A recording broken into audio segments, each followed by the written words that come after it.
Nizamabad MLA వ్యాఖ్యలపై మీ స్పందన. ఏదైతే హైదరాబాద్ నగరంలో ఉన్న ప్రజల మీద ఎమ్మెల్యేలు మంత్రులు ఏ రకంగా మాట్లాడుతున్నారంటే, ఈ రాష్ట్రము తెలంగాణ రాష్ట్రం 10 ఏళ్లు అయింది ఏర్పడి కోర కూడా ఏ చిన్న సంఘటన జరగకుండా కేసీఆర్ నాయకత్వంలో హైదరాబాద్ ప్రజలను కంటి రూపాయల కాపాడుతున్నారు. ఇప్పుడున్నటువంటి గవర్నమెంట్ వచ్చిన తర్వాత ఎమ్మెల్యేలు రెచ్చిపోతా ఉన్నారు, మంత్రులు రెచ్చిపోతా ఉన్నారు.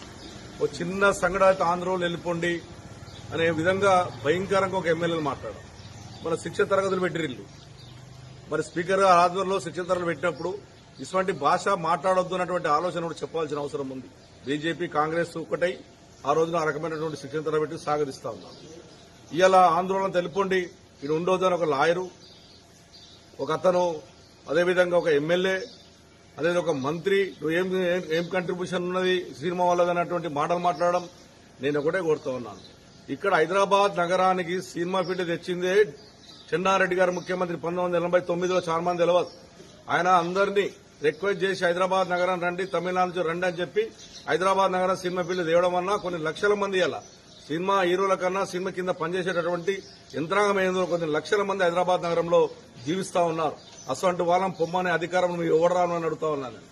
నీ అధికారం ఇటువంటి మాటలు మాట్లాడితే బిడ్డ ఎవడైనా సరే ఇది హైదరాబాద్ లో తిరగనీయం. హైదరాబాద్ ప్రాపర్ మాది. హైదరాబాద్ లో పతి పుట్టినటువంటి బిడ్డ ఇవాళ హైదరాబాద్ బిడ్డని తప్ప ఇష్టం వచ్చినట్టు మాట్లాడి హైదరాబాద్ ప్రజలను మానభావాలను దెబ్బతీస్తే ఊకునే పరిస్థితి ఉండదు. అది ఎమ్మెల్యే గాని, అది మా పార్టీడే గాని, కాంగ్రెస్ గాని, ఎవడైనా సరే బీజేపీ గాని వదిలిపెట్టే ప్రసక్తి లేదు. మా ప్రాంత ప్రజలను ఎవడన్నా ఏమనంటే ఒక శాసనసభ్యునిగా హైదరాబాద్ లో తిరగని అని చెప్పి ఈ సందర్భంగా తెలియజేస్తా ఉన్నారు. మార్చుకోండి. హైదరాబాద్ ప్రజలు ప్రశాంతతను కోరుకుంటారు తప్ప ఇష్టమైన మాట్లాడతాం వదిలిపెట్టే ప్రసక్తి లేదని చెప్పి ఎమ్మెల్యేలకు మంత్రులకు కూడా హెచ్చరిస్తా ఉన్నారు.